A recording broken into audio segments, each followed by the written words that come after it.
रात के करीब 12 बज रहे थे। चंद्रयान 3 के इंजन चालू करते ही रात में करीब 30 मिनट तक इंजन को चालू रखा गया और फिर चंद्रयान 3 ने वो कर दिखाया जिसको देखकर दुनिया भर के स्पेस एजेंसी भी हैरान रह गई। इस काम को अंजाम इसरो के बेंगलुरु हेडक्वार्टर में बैठे वैज्ञानिक दे रहे थे। लेकिन अब आपके दिमाग में यह सवाल आ रहा होगा कि आखिर इसरो को रात में ही चंद्रयान 3 के इंजन को चालू क्यों करना पड़ा, और इसके बारे में इसरो ने रात में ही ट्वीट करके जानकारी भेज दी। अभी चंद्रयान 3 बहुत तेज रफ्तार से पृथ्वी से चंद्रमा की ओर बढ़ रहा है।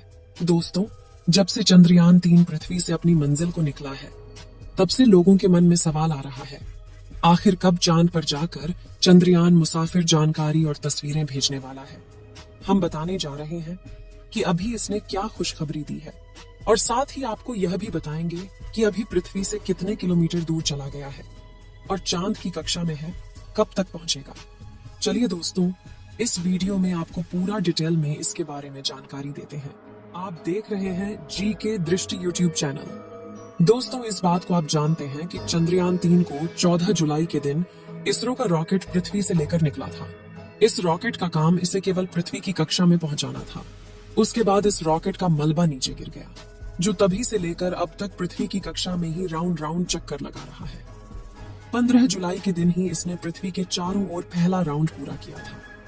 क्योंकि जैसा कि मैंने पहले आपको बताया कि कोई भी अंतरिक्ष यान किसी अन्य ग्रह पर या फिर उपग्रह पर डायरेक्ट नहीं भेजा जाता है, बल्कि इसे पहले पृथ्वी के चारों ओर राउंड राउंड घुमाया जाता है और फिर धीरे धीरे अंडाकार राउंड में पृथ्वी से दूर भेजा जाता है। अगर इसे सीधा भेजा जाए तो पृथ्वी की भारी भरकम ग्रेविटी उस अंतरिक्ष यान को पृथ्वी से दूर नहीं जाने देगी। 17 जुलाई को यह मुसाफिर चंद्रयान पृथ्वी का एक राउंड पूरा करने के बाद दूसरे राउंड में प्रवेश करता है। उसमें भी वैज्ञानिक इसके इंजन चालू करके इसे दूसरे राउंड में डाल देते हैं। इसके एक दिन बाद यह अगले राउंड में यानी तीसरे राउंड में प्रवेश कर जाता है।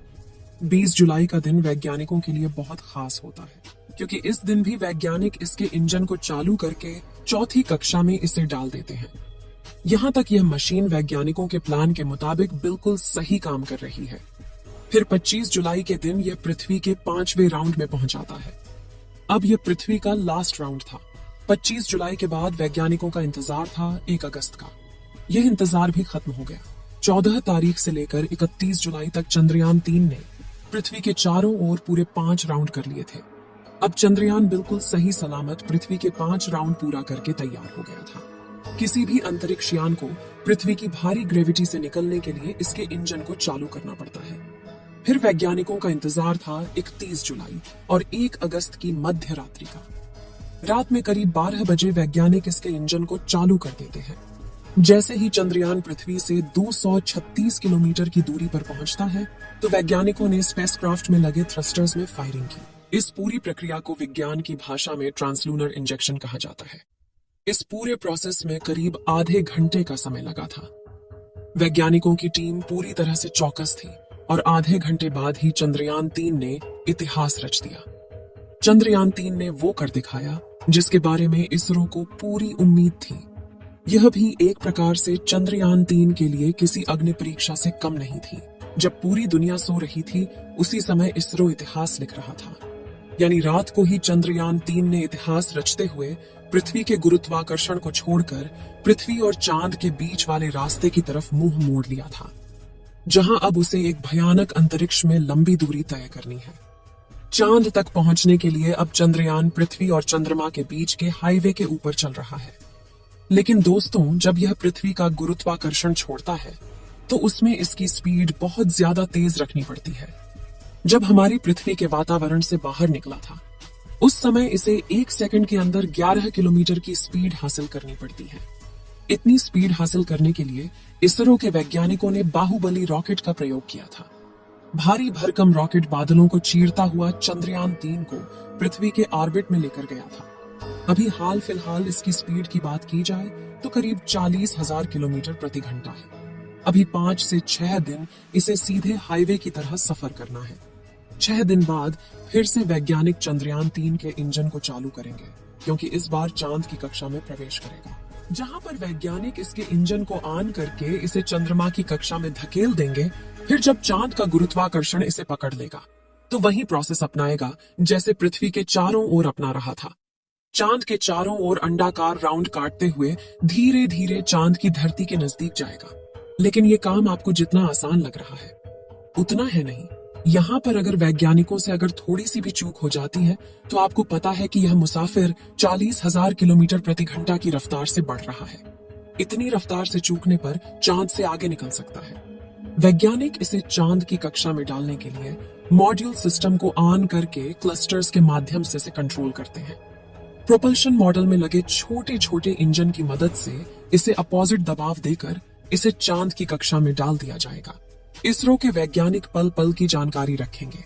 चंद्रयान के लिए यह दिन भी बहुत ज्यादा खास रहने वाला है और एक बार चांद की कक्षा में पहुंचने के बाद धीरे धीरे वैज्ञानिक इसकी कक्षा को छोटा करते जाएंगे और चंद्रयान अपने लक्ष्य के नजदीक पहुंच जाएगा।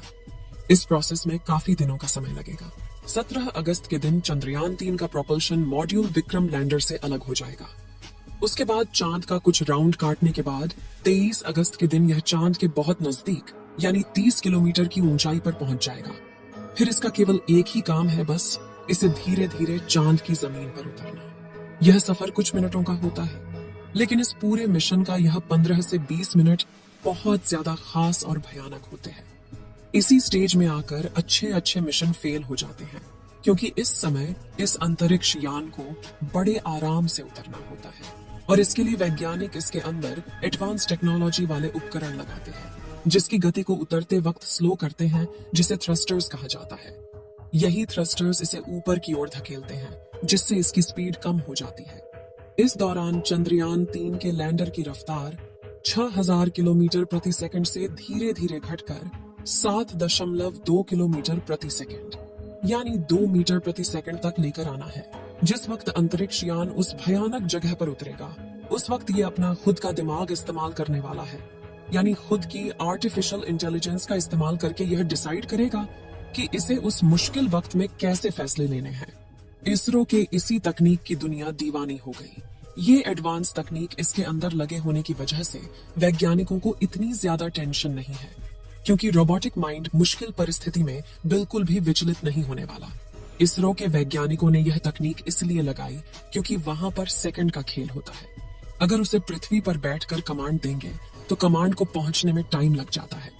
इतने टाइम में तो चंद्रयान के साथ कुछ भी हो सकता है। इसलिए जब चंद्रमा पर लैंडिंग करेगा तो खुद के बलबुद्धि पर ही लैंडिंग करेगा, और एक बार सही से लैंडिंग कर गया तो इंडिया का नाम पूरी दुनिया में हो जाएगा। चांद पर उतरने के बाद तो यह बिल्कुल भी देरी नहीं करेगा चांद के उस अंधेरी दुनिया के राज खोलने में। जब चांद के भयानक गड्ढों की पहली बार तस्वीर दुनिया के सामने आएगी तो पूरी दुनिया के वैज्ञानिक भी अचंभित रहने वाले हैं, क्योंकि करोड़ों साल से ये गड्ढे वीरान पड़े हैं। अगर पृथ्वी पर इस प्रकार के गड्ढे कई सालों से वीरान पड़े होते तो उनके अंदर तो कई प्रकार के जीव जंतु जाकर अपना बसेरा बना लेते। लेकिन चंद्रमा पर आखिर उन भयानक गड्ढों के अंदर क्या है, ये सवाल वैज्ञानिकों को अब बहुत परेशान कर रहा है। इसका जवाब हमें सटीक रूप से चंद्रयान 3 का रोवर ही वहां जाकर देने वाला है। इस रोवर को चांद की उस उबड़ खाबड़ जमीन पर चलने में भी परेशानी आने वाली है। इसके लिए इसके अंदर कई प्रकार के सेंसर लगे हुए हैं जो पहले ही उसको बता देंगे कि कहां पर गड्ढा है और कहां पर बड़ा पत्थर है। रोवर आने वाले इन मुसीबतों से सचेत हो जाएगा। हालांकि पहले से ही वैज्ञानिकों ने इसके लक्ष्य को सेट कर रखा है कि इसको वहां जाकर सबसे पहले किस बात पर रिसर्च करना है, और इस बार वैज्ञानिकों ने खासकर इसके अंदर एडवांस उपकरण लगाए हैं ताकि किसी भी हालत में इसके साथ कोई अनहोनी घटना ना हो। वैज्ञानिकों ने 3-4 साल जी जान लगाकर मेहनत से चांद पर भेजा है। किसी भी दूसरी दुनिया में अंतरिक्ष यान भेजना कोई आसान काम नहीं है। इसके लिए सैकड़ों वैज्ञानिकों की रात दिन की मेहनत पीछे लगी होती है। कई अथक प्रयास किए जाते हैं और उसकी सैकड़ों टेस्टिंग होती है। उसके बाद ही उसे दूसरी दुनिया के लिए रवाना किया जाता है। दोस्तों, आशा करते हैं कि चंद्रयान 3 चांद की धरती पर सफलतापूर्वक उतर जाएगा और दूसरी दुनिया की रहस्यमयी जानकारियां पृथ्वी तक भेजेगा। इस वीडियो को एक लाइक जरूर करें और अपने मित्रों तक इस वीडियो को शेयर करें ताकि उन्हें भी जानकारी मिल सके, और अपने भरोसेमंद चैनल को सब्सक्राइब जरूर करें और बेल आइकन को ऑल पर सिलेक्ट करना बिल्कुल ना भूलें। मिलते हैं किसी और नॉलेजेबल वीडियो के साथ। वीडियो को अंत तक देखने के लिए धन्यवाद।